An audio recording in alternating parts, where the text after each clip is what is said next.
విశాఖపట్నంలో దహించు అగ్ని ప్రత్యేక స్వస్థత విడుదల కూడిక మార్చ్ 14వ తేదీన ఉదయం 10 గంటల నుండి ప్రారంభించబడును. ముఖ్య ప్రసంగికులు డాక్టర్ థామస్ గారు, దహించు అగ్ని మినిస్ట్రీస్, రాజమహేంద్రవరం. స్థలం సుబ్బలక్ష్మి కళ్యాణ మండపం, రైల్వే న్యూ కాలనీ, విశాఖపట్నం. మరిన్ని వివరాలకు 9494940072 మరియు 73. విజయవాడలో దహించు అగ్ని సేవకుల కూడిక మార్చ్ 17వ తేదీన ఉదయం 10 గంటల నుండి ప్రారంభించబడును. ముఖ్య ప్రసంగికులు డాక్టర్ థామస్ గారు, దహించు అగ్ని మినిస్ట్రీస్, రాజమహేంద్రవరం. స్థలం కందుకూరి కళ్యాణ మండపం, జింకానా గ్రౌండ్స్, విజయవాడ. మరిన్ని వివరాలకు 9032224646 మరియు 9032224747. ఇది కుటుంబ ఆశీర్వాద కూడిక. ఇక్కడ మేము మా కుటుంబాలను కట్టుకున్నాం. మరి మీరు? అయితే ప్రతి శుక్రవారం రాజమహేంద్రవరంలో జరిగే ఈ కుటుంబ ఆశీర్వాద కూడికలో పాల్గొనండి. ఈ కూడిక జరుగు స్థలం దహించు అగ్ని ఆడిటోరియం, నటరాజ్ థియేటర్, రాజమహేంద్రవరం.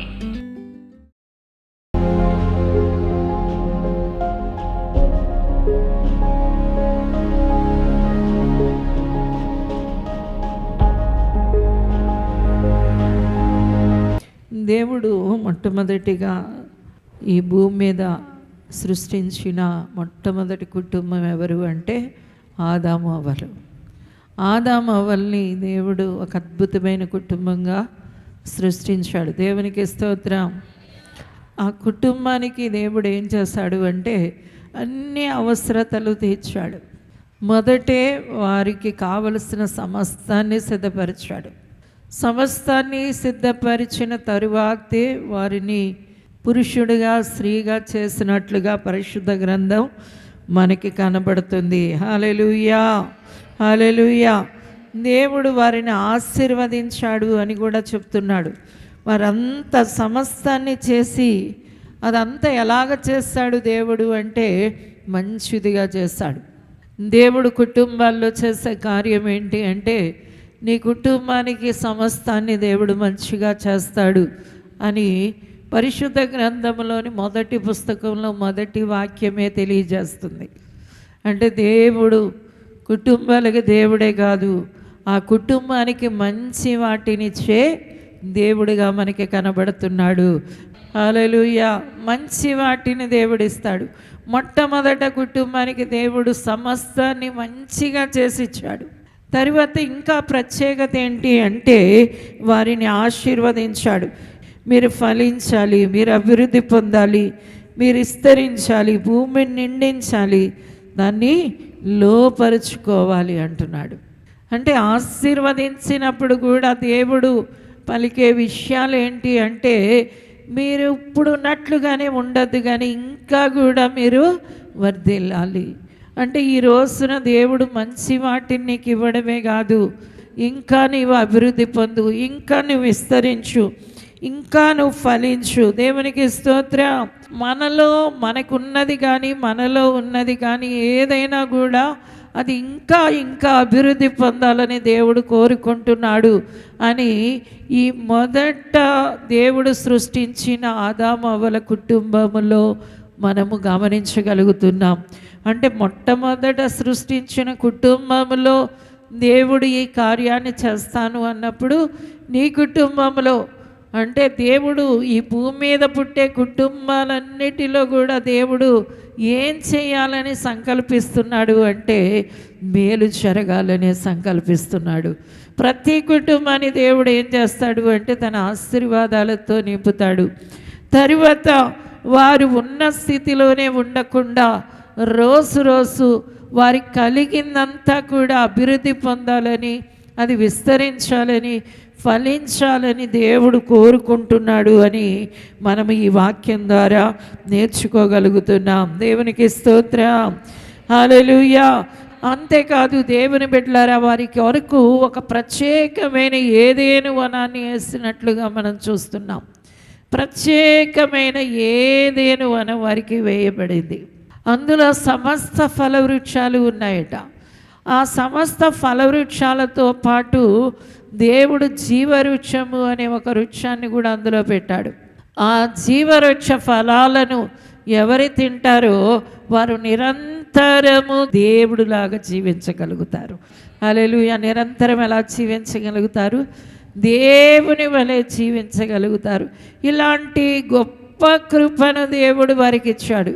ఇలాంటి గొప్ప ఆశీర్వాదాన్ని దేవుడు ఇచ్చాడు. అంటే తనతో సమానముగా మనుష్యుల్ని దేవుడు ఏర్పాటు చేసుకున్నాడు అని గుర్తించాలి. దేవునికి స్తోత్రం. అంటే మనలో లోకములో ఉన్న ప్రతి కుటుంబాన్ని దేవుడు ఏమనుకుంటున్నాడు అంటే వారు దేవుళ్ళలాగా ఉండాలి, తనలాగే ఉండాలి. తన బిడ్డలందరూ ఎలా ఉండాలి? తన వలె ఉండాలి. తన బిడ్డలందరూ కూడా తనను పోలి ఉండాలి. అందుకనే దేవుడు వారిని సృష్టించేటప్పుడు కూడా ఇలాంటి అద్భుతమైన విషయం కనబడుతుంది. అది ఏంటి అంటే తన రూపంలో తన పోలికలో నరుణ్ణి సృజించుకున్నాడట. తన జీవాన్ని ఊదాడు. అందుకనే మనిషి జీవాత్మ అయ్యాడు. అంటే దేవుడు మనిషి లోపలికి వెళ్ళాడు. దేవునికి స్తోత్రం. హల్లెలూయా. మనిషి మట్టైనా ఆయనలో ఉన్న ఆత్మని దేవుడు జీవాత్మగా చేశాడు, దేవునిదిగా చేసేసాడు. అందుకనే అంత మాత్రమే కాదు, వాళ్ళు జీవవృక్ష ఫలాలు తినాలి అనే ఉద్దేశంతో దేవుడు ఏం చేశాడు అంటే ఏదేను వనములో జీవవృక్ష ఫల చెట్టును కూడా ఏర్పాటు చేశాడు. దేవునికి స్తోత్రం. అది తినేవాళ్ళు ఏమవుతారు అంటే వాళ్ళు నిరంతరము దేవునిలాగా జీవిస్తారు. ఇలాంటి అన్ని సదుపాయాలు కలుగజేసిన తరువాత దేవుడు వారికి ఒక ఆజ్ఞ ఇస్తున్నాడు. అదేంటి అంటే ఇందులో నేను ఒక చెట్టు వేసాను, దాని పేరు మంచి చెడ్డల తెలివినిచ్చే చెట్టు. దానిని మీరు తినద్దు, అది తినదినమున నిశ్చయంగా మీరు ఏమైపోతారు? చనిపోతారు. ఈ మాటను కూడా దేవుడు తెలియజేశాడు. ఇది ఎంతో స్పష్టంగా దేవుడు వారిద్దరితో కూడా మాట్లాడాడు. హల్లెలూయా. అందుకని లేఖనాల్లో దేవుడు మనకిచ్చిన ఆజ్ఞలు కానీ కట్టడలు కానీ నియమ నిబంధనలు కానీ దేనికోసము అంటే దేవుని బిడ్డలారా మన మేలు కోసమే. దేవుడు మనకి ఏది చెయ్యమన్నా దేనికోసం చెప్పండి? మన కొరకు దేవుడు చేసే ఏర్పాటు. ఆ పండు చెట్టు మీరు తినద్దు అని దేవుడు చెప్పినప్పుడు దానివల్ల దేవుడు వారికి ఏం చేయాలి అనుకున్నాడంటే అది తినమున నిశ్చయంగా మీరు ఏమైపోతారు? చనిపోతారు అంటున్నాడు.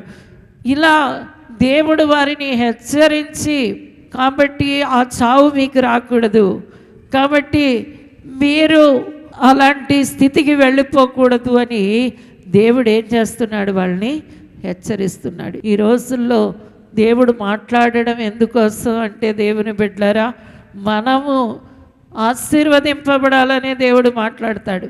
మన మీదకి ఏ కీడు కలగకూడదు అని, మరణం అనేది రాకూడదు అంటే దేవుడు లేకుండా మనం పోకూడదు అని దేవుడు మన కొరకు చెప్పేవన్నీ కూడా ఏంటి అంటే మనకు మేలుకరమైనవి. హల్లెలూయా. హల్లెలూయా. ఆ దినాల్లో అంటే ఇశ్రాయేలీయుల్ని దేవుడు ఏర్పాటు చేసుకున్న ఇశ్రాయేలీయుల కొరకు ప్రతి ఉదయమున కూడా ప్రవక్తలను పంపేవాడట. లేచి లేవడంతోనే దేవుడు ప్రవక్తలను పంపేవాడు. కారణం ఏంటి అంటే వాళ్ళు బాగుగా ఉండాలి. దేవునికి స్తోత్రం. ఎక్కడైనా ఏదైనా లోపం చేస్తారేమో, ఎక్కడైనా ఏదైనా పొరపాటు జరుగుతుందేమో, ఎక్కడైనా వారు క్రమం తప్పిపోతారేమోనని దేవుడు మాట్లాడుతూనే వచ్చాడు. ఈ రోజున మనుషులు దేవుడు మాటలను గట్టిగా పట్టుకోవడం లేదు. ఆ దినాలలో ఇశ్రాయేలీయులు ఆ రీతిగానే దేవుని మాటను గట్టిగా పట్టుకోలేదు. ఈనాడు క్రైస్తవులు అని చెప్పుకునే దేవుని బిడ్డలు కూడా ఆయన రక్తం వారిలో ఉందని, ఆయన జీవం వారిలో ఉందని, ఆయన ఆత్మ వారిలో ఉందని, ఆయన మహిమ వారిలో ఉందని, ఆయన అధికారం ఉందని గ్రహించి కూడా దేవుని మాటను గట్టిగా పట్టుకోరు. అన్ని ప్రార్థనలు చేయించుకుంటారు, గుడికి వస్తారు, కానీ దేవుని మాటను గట్టిగా పట్టుకోరు. దేవుని మాట నువ్వు గట్టిగా ఎందుకు పట్టుకోవాలి అంటే నీకు కీడు రాకుండా. దేనికోసం చెప్పండి? నీకు కీడు రాకుండా, నీకు మేలే జరగాలని. దేవుని బిడ్డలారా, ఆ మాటని వారు గట్టిగా పట్టుకోలేదు. అందుకనే సాతాను వచ్చి ఎవరి మీద అబద్ధాలు చెప్తున్నాడు అంటే, మనము ఆదికాండం 3వ అధ్యాయంలో చూస్తే దేవుడి మీద అబద్ధాలు చెప్తున్నాడు. ఎవరి మీద చెప్పండి? ఇన్ని మంచి కార్యాలు చేస్తున్న దేవుడి మీద ఏం చేస్తున్నాడు? అబద్ధం చెబుతున్నాడు. దేవుని బిడ్డలారు, ఈ రోజున కూడా సాతాను అనేవాడు మనిషికి అబద్ధాన్ని చెబుతాడు, దొంగ మాటలు చెప్తాడు, అసత్యాన్ని చెబుతాడు. ఎప్పుడు కూడా దేవుడు చెప్పని మాటల్ని చెబుతూ ఉంటాడు. ఆ రోజున కూడా వారు ఏం చేశారంటే ఆ మాటల మీద వారు లక్ష్యం ఉంచారు. అందుకనే చూడండి 3వ అధ్యాయం 1వ వచనం చదువుదాం. దేవుడైన యెహోవా చేసిన సమస్త భూజంతువులలో సర్పము యుక్తం గలదై ఉండెను. అది ఆ స్త్రీతో, ఇది నిజమా? ఈ తోట చెట్లలో దేని ఫలమునైనను మీరు తినకూడదని దేవుడు చెప్పెనా అని అడిగెను. అందుకు స్త్రీ, ఈ తోట చెట్ల ఫలములను మేము తినవచ్చును. అయితే తోట మధ్యనున్న చెట్టు ఫలములను గూర్చి దేవుడు మీరు చావకుండునట్లు వాటిని తినకూడదనియు వాటిని ముట్టకూడదనియు చెప్పెనని సర్పముతో అనెను. ఈ తోట చెట్ల మధ్యలో ఉన్న ఫలాన్ని తినకూడదని, ముట్టకూడదని దేవుడు చెప్పాడు. ఇది తినదినమున మీరు నిశ్చయంగా చచ్చిపోతారని చెప్పారు అని కూడా ఏం చేస్తుంది అంటే ఆ స్త్రీ సర్పానికి తెలియజేస్తుంది. అయితే సర్పం ఏం చేస్తుందంటే చూడండి 4వ వచనం. అందుకు సర్పము, మీరు చావనే చావరు, ఏలయనగా మీరు వాటిని మీరు దేవుడు చచ్చిపోతారు అంటే సాతాను ఏమంటుంది? చావనే మీరు చావనే చావరు అంటుంది. ఎప్పుడు కూడా దేవుని మాటకు వ్యతిరేకమైన మాటను సాతాను పలుకుతాడు. దేవుని బిడ్డలారా, ఇదే గుర్తించాలి. అందుకనే దేవుడు లేఖనాలలో ఈ మాట ఉన్నదా లేదా అని గ్రహించుకోవాలి. దేవుని బిడ్డలైన వారు, ఇది తినదినమున నిశ్చయంగా మీరు చచ్చిపోతారు అంటే సాతాను అనేవాడు ఏం చేస్తున్నాడు? మీరు చావనే చావరు అంటున్నాడు. మీరు చావరని చెప్పిన తర్వాత అది చూపించినప్పుడు అది చాలా బాగా అనిపించి వెంటనే ఆ స్త్రీ ఏం చేసింది అంటే తను తీసుకుంది, తనతో పాటు తన భర్తకు కూడా ఇచ్చేసింది. దేవుని బిడ్డలారా, మొట్టమొదటిగా సాతాను దేవుడికి విరోధంగా అబద్ధం చెప్తున్నాడు. రెండవదిగా దాన్ని చూపిస్తూ ఉన్నాడు. ఈ రోజున దేవుని బిడ్డలుగా మనము దేవుడు మనకిచ్చే దీవెనల గురించి పరిశుద్ధ గ్రంథం చెప్తున్న మాటలన్నీ మనం మన హృదయంలో పెట్టుకుని సాతాను మాటని ఎదిరించగలిగితే మీరు అద్భుతమైన దీవెనలో ప్రవేశించగలుగుతారు. ఆ తరువాత ఏమైంది అంటే వారు ఆ పళ్ళు తిన్నారు. వాళ్ళు ఏం చేశారు అంటే దేవుడు చెప్పినట్లే వారు మహిమంతా పోగొట్టుకున్నారు. వారు దిగంబరులు అయిపోయారు. దేవుడు దగ్గరికి రాలేనంత దూరానికి వెళ్ళిపోయారు. దేవుడు వారిని పిలుస్తూ ఉన్నప్పుడు వారి చెట్లు చాటున దాక్కుంటున్నారు. వారు మహిమ లేదు కాబట్టి వారి దిగంబరత్వాన్ని కప్పుకోవడానికి వారు అక్కడున్న అంజూరపు ఆకులను తెచ్చుకొని అవి కచ్చడాలుగా చేసుకుని అవే కట్టుకుంటున్నారు. ఎందుకోసము అంటే వాళ్ళు ఏదో ఒక ప్రయత్నాన్ని చేసి దాని నుండి తప్పించుకోవాలనుకుంటున్నారు, కానీ అది జరగని పనిగా ఉంది. అయితే దేవుని బిడ్డలారా, వాళ్ళు దేవుని దగ్గర మాత్రం వాళ్ళ తప్పుని ఒప్పుకుంటున్నారు. దేవునికి స్తోత్రం. ఇది రెండవది, వాళ్ళ కుటుంబంలో తప్పు సారింది, బలహీనత వచ్చింది. ఆ కుటుంబానికి ఇప్పుడు దేవుడికి విరోధంగా తప్పు చేశారు.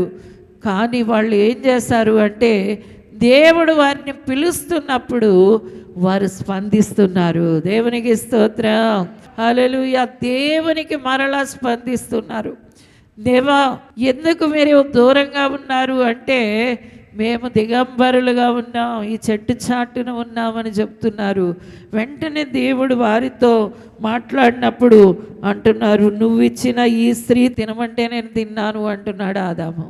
స్త్రీ అంటది పాము చెప్తే నేను తిన్నాను అని. దేవుడి దగ్గర వాళ్ళ బలహీనతను, తప్పును కప్పిపుచ్చుకోకుండా వాళ్ళు ఏం చేస్తున్నారంటే దానిని ఒప్పుకున్న వారిగా, మరలా వారు దేవునితో మాట్లాడడానికి ఇష్టపడిన వారిగా మనకు కనబడుతున్నారు. హల్లెలూయా. తప్పు చేస్తారు, సాతాను మాట వినేసి దేవుడిచ్చిందంతా కోల్పోయారు. దేవుడిచ్చిందంతా కోల్పోయినా సరే ఇప్పుడు దేవుడు మరలా మాట్లాడేటప్పటికీ దేవుడితో ఏం చేస్తున్నారు అంటే వారు చేసిన తప్పును ఒప్పుకుంటూ మరలా దేవుడి వైపు తిరుగుతున్నారు. దేవునికి స్తోత్రం. హల్లెలూయా, హల్లెలూయా. ఆ కుటుంబంలో జరిగిన మేలదే, ఆ కుటుంబంలో జరిగిన అద్భుతం అదే. దేవునికి స్తోత్రం. నిజమే, నీ తప్పులకి నీ బలహీనతలకి వచ్చే ఏ పరిస్థితి అయినా సరే ఒక క్రైస్తవుడిగా దానికి ఏం చేయాలి అంటే దానిలో కూడా నువ్వు సంపూర్ణంగా దేవుణ్ణి హత్తుకొని ఉండాలి. దేవునికి స్తోత్రం. హల్లెలూయా. నాలో ఏ బలహీనత ఉందో, ఏ లోపం ఉందో, ఏది కానిది ఉందో, ఈ మార్గం గుండా నేను వెళుతున్నాను అని దానికి అంగీకరించేవారిగా ఉండాలి, దాన్ని మనస్సు పెట్టేవాళ్ళగా ఉండాలి. ఇశ్రాయేలీలు 40 సంవత్సరాల అరణ్యంలో ఉన్నారు. అరణ్యంలో ఉన్నప్పుడు దేవుడు అన్నారు, ఇక చివరి దశకు వచ్చిన తరువాత వాళ్ళందరూ అవిశ్వాసపడ్డారు. ఎందుకంటే కనానులో 7 జాతుల అజానబావులు ఉన్నారు, శత్రువులు ఉన్నారు. మనం వాళ్ళని చంపలేం అని చెప్పిన అబద్ధపు మాటను వినేశారు. ఎందుకంటే వెళ్ళిన 12 మందిలో 10 మంది ఏం చెప్తున్నారు చెప్పండి? అబద్ధం చెప్తున్నారు. కాలేబు, యెహోషువాలు ఇద్దరు మాత్రమే నిజం పలుకుతున్నారు. ఎవరు? కాలేబు, యెహోషువాలే నిజం పలుకుతున్నారు. మిగిలిన వాళ్ళందరూ చెప్పిన అబద్ధాన్ని ఇశ్రాయేలీలు వినేటప్పటికీ వాళ్ళ మీదకి ఏమొచ్చింది అంటే మేము వెళ్ళిపోతాము అని చెప్పి వాళ్ళు తిరుగుబాటు చేస్తూ ఉంటే వాళ్ళ మీదకి దేవుని ఉగ్రత వచ్చింది. ఎందుకంటే దేవుడు అన్నాడు, ఇప్పుడు మీరు అవిశ్వాసంతో మీరు మాట్లాడిన మాటలు నేను చెవియొగ్గి విన్నాను, కాబట్టి మీరు వెళ్ళొద్దు అని చెబుతున్నా వాళ్ళ మాట వినకుండా ముందుకు వెళ్ళిపోవడం వల్ల దేవుని బిడ్డలారా వారు ఎంతో నష్టాన్ని పొందారు. ఈ రోజున దేవుడు నీ జీవితంలో నీ అవిధేయత వల్ల, నీ బలహీనతల వల్ల, నీ లోపాల వల్ల ఏదైనా ఒక శ్రమను కలిగి ఉన్నప్పుడు, ఏదైనా ఒక కష్టాన్ని కలిగి ఉన్నప్పుడు కూడా నీవు దాన్ని అనుమతిస్తూ దేవుని చిత్తములో జీవించాలి. దేవునికి స్తోత్రం. ప్రార్థనలు చేస్తూనే ఉండాలి. దేవుని బిడ్డ దేవుని స్వరం వింటానే ఉండాలి, దేవుణ్ణి సేవిస్తూనే ఉండాలి, దేవుణ్ణి వేడుకుంటూనే ఉండాలి, దేవుణ్ణి బ్రతిమలాడుతూనే ఉండాలి. ఇక్కడ ఆదాము అవ్వలు, అందుకనే 4వ అధ్యాయం 1వ వచనంలో చూస్తే అక్కడ ఆ స్త్రీ ఒక మాట పలుకుతుంది, చూడండి. ఆదాము తన భార్య అయిన హవ్వను కూడినప్పుడు ఆమె గర్భవతి అయి కయీనును కని, యెహోవా దయ వలన నేను ఒక మనుష్యుని సంపాదించుకున్నాను అనెను. యెహోవా దయ వలన నేను ఒక సంపాదించుకున్నాను అంటుంది. ఎవరి దయ అంటుంది చెప్పండి? యెహోవా దయ వల్ల.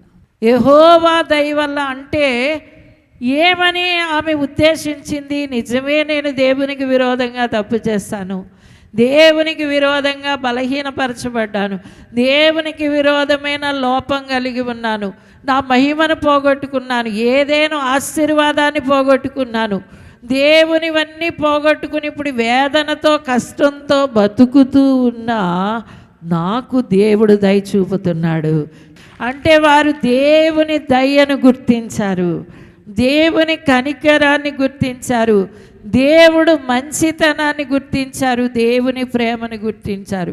ఈ రోజున నీ జీవితంలో ఎల్లప్పుడూ నువ్వు గుర్తించవలసింది ఏంటి అంటే దేవుని దయని, కనికరాన్ని. హల్లెలూయా. యేసుక్రీస్తు ప్రభువారు సిలువలో చేసిన గొప్ప త్యాగాన్ని నీవు ఎల్లప్పుడూ గ్రహించే వ్యక్తిగా ఉండాలి, ఎల్లప్పుడూ గుర్తించే వ్యక్తిగా ఉండాలి. ఇంకా నేను వదిలేస్తానులే, ఇంకా నేను దీన్ని విడిచిపెట్టేస్తానులే, ఇంకా నా బలహీనత తింతేలే అని దేవునికి దూరమైపోయే వ్యక్తిగా ఉండకూడదు, కానీ ఆ దేవుని దయలో నిలిచి ఉండే వ్యక్తిగా ఉండాలి. హల్లెలూయా. అందుకనే దేవుడు వారితో ఒక వాగ్దానాన్ని చేస్తున్నాడు. చూడండి దేవుని బిడ్డలారా, 3:15. మరియు నీకును స్త్రీకిని నీ సంతానమునకు ఆమె సంతానమునకు వైరము కలుగ చేసేదను, అది నిన్ను తల మీద కొట్టును, నీవు దానిని మడిమి మీద కొట్టుదు అని చెప్పెను. హల్లెలూయా. దేవుడు చేయబోయే రక్షణ కార్యాన్ని గురించి మరలా దేవుడు తెలియజేస్తున్నాడు. మరలా ఇదే స్త్రీ ద్వారా నేను ఏం చేయబోతున్నాను? ఒక అద్భుతం చేయబోతున్నాను, ఒక ఆశ్చర్యమైన కార్యాన్ని చేయబోతున్నాను. అదేంటి అంటే దేవుడు అంటున్నాడు, ఇదే స్త్రీలోండి వచ్చిన కుమారుడి ద్వారా సాతాను తలని నేను కొట్టబోతున్నాను. హల్లెలూయా, హల్లెలూయా. ఎందుకు మరలా వాగ్దానం ఇవ్వబడింది?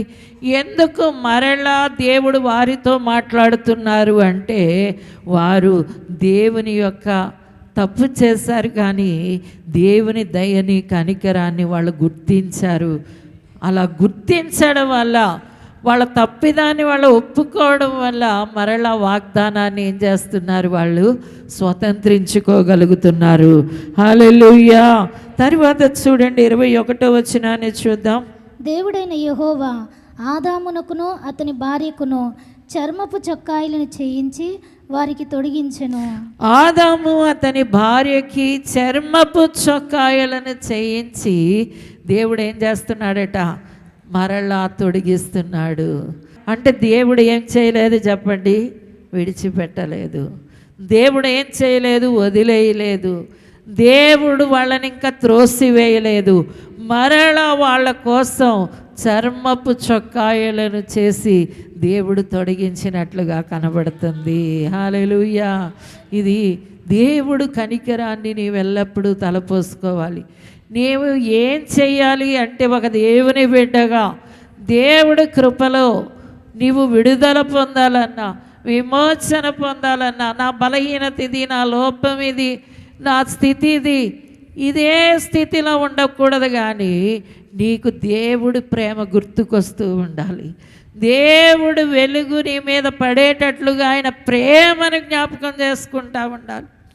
ఆయన కృపలను జ్ఞాపకం చేసుకోవాలి. ఆయన దయను జ్ఞాపకం చేసుకోవాలి. అందుకనే దేవుడు వాళ్ళకి ఏం చేస్తున్నాడట? తిరిగి చర్మపు చొక్కాయలను తొడిగిస్తున్నాడు. హల్లెలూయా. అనేకం నష్టపోయారు, అనేకం కష్టాలు పాలయ్యారు. ఏదైనా ఆశీర్వాదం అంతా పోయింది, వాళ్ళకి మహిమ పోయింది. దేవుడు అన్నాడు, ఈ జీవవృక్ష ఫలాలు తినండి. అందులో ఉండి ఏం చేయమంటున్నాడు? జీవవృక్ష ఫలాలు తినండి. ఆ ఫలాలు తినేటప్పుడు మీకు ఏం జరుగుతుంది అంటే, నాకులాగా మీరు నిరంతరం జీవిస్తారు. ఇన్ని ఆశీర్వాదాలకు దూరం అయిపోయినా దేవుడు మరలా వారు ఆ స్థితిలో ఉండడానికి, ఇదిగో నువ్వు ఇన్ని శాపాలు పెడుతున్నావు దేవా, నన్ను కష్టాలతో బతకాలి, చెమటోడ్చి బతకాలంటున్నావు, భూమి శపించబడింది అంటున్నావు, కాబట్టి ఇంక నీ మాటను వినను, నేను సాతాను దగ్గరికి పోతాను అనడం లేదు.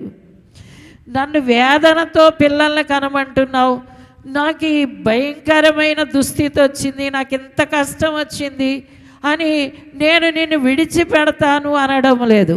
ఆ కష్టాన్ని సహిస్తూ దేవుడి కృపలో వాళ్ళు జీవిస్తున్నారు. హల్లెలూయా, హల్లెలూయా. దేవుడి కృపలో ప్రభువుని ఎన్ని కొట్టినా నీ పాదాల దగ్గరే ఉంటాను.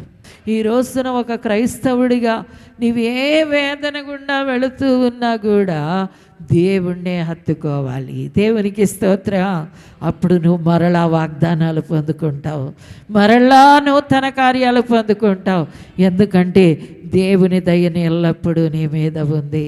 అందుకని యేసు నిన్ను రక్షించాడు. హల్లెలూయా. యేసయ్య రక్తంతో కడిగి నిన్ను విమోచించాడు. యేసయ్య నిన్ను పరిశుద్ధపరుచుకున్నాడు. ఆ దేవుడు స్వరం వినడానికో, ఆయన దగ్గరికి వెళ్ళడానికో నువ్వు ఎంత మాత్రము ఈ రోజున చాలామంది ఒక లోపంలోకి వెళ్ళిపోయాక ఇంకా నేను గుడికి రాను, గుడికి రానని చెప్పి పూర్తిగా గుడి మానేస్తారు, దేవుడి దగ్గరికి వెళ్ళరు, దేవుని మాట వినడానికి ఇష్టపడరు, దేవుడు ప్రార్థన చేయడానికి ఇష్టపడరు.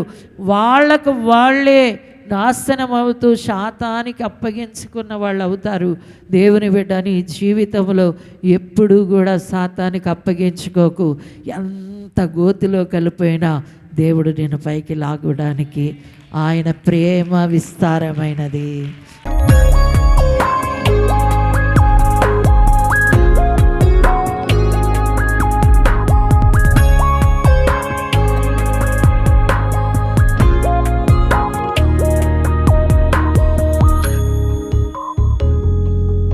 పరిశుద్ధుడానికి వందనాలు, పరిపూర్ణుడానికి వందనాలు, దయగల రక్షకుడానికి వందనాలు.